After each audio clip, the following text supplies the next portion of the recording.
Bonjour à vous, c'est Demandé Ibrahim. Bienvenue dans cette session de maîtrise. Permettez-moi de commencer cette session par cette petite histoire. Il s'agit d'un père qui demanda ceci à son enfant. Mon fils, pourquoi devons-nous partir à l'école? Eh bien, face à cette question, la réponse de l'enfant a été la suivante. Nous devons partir à l'école car cela nous permet d'être maître de notre jeu et de dominer le monde. Avant de poursuivre, peut-être me diriez-vous, mais il y a des gens qui n'ont jamais été à l'école ou qui n'ont passé que très peu de temps à l'école, mais qui ont su se hisser au sommet et dans bien des domaines. C'est vrai, de toute évidence, ces gens ont su être maîtres de leur jeu. Ils ont dominé le monde à leur façon. Et si le but en allant à l'école était cela, être maître de son jeu et dominer le monde à sa façon, je ne vois pas l'école d'un mauvais œil. Au contraire, je pense que c'est extrêmement important d'y aller. Mais je crois que le problème, c'est notre incompréhension de son but. Comment se fait-il qu'une personne ayant passé tant d'années dans des établissements scolaires soit si déroutée quand elle réalise que ses possibilités sont réduites ou qu'elle a du mal à trouver un emploi? Elle pense qu'elle doit être payée pour ce qu'elle sait et non pour ce qu'elle fait. Je veux dire, quelle est la valeur de toutes ces connaissances emmagasinées durant toutes ces années? Généralement, nous appelons cela être éduqué, mais ce n'est pas ça être éduqué. Si vous vous sentez perdu dans ce monde, si vous êtes à la recherche de réponses, vous devriez commencer par chercher un dictionnaire. Vous devez le feuilleter jusqu'à ce que vous arriviez sur le mot éduqué. Vous devez le faire.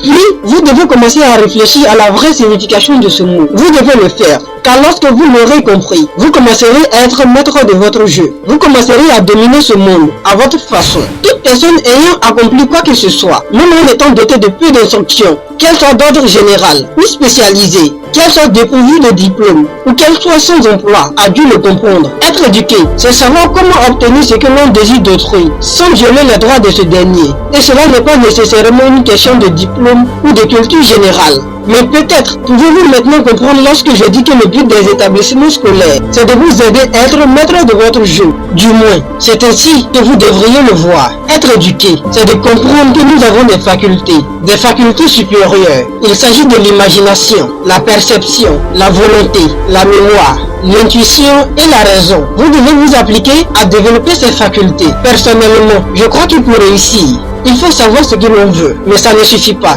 Il faut comprendre l'existence de ces facultés et s'en servir pour donner une forme matérielle à ce que l'on désire. C'est quelque chose qui est à la portée de tous et applicable par tous. Le lien de mon livre, Développer le courage de parler à n'importe qui, est en description. Grâce à son contenu, vous développerez non seulement le courage de parler à n'importe qui, quelles que soient les circonstances, qu'il s'agisse d'un entretien d'embauche, qu'il s'agisse de parler en public, qu'il s'agisse de parler à des personnes célèbres ou à des célébrités, ou développer des qualités rares de leadership.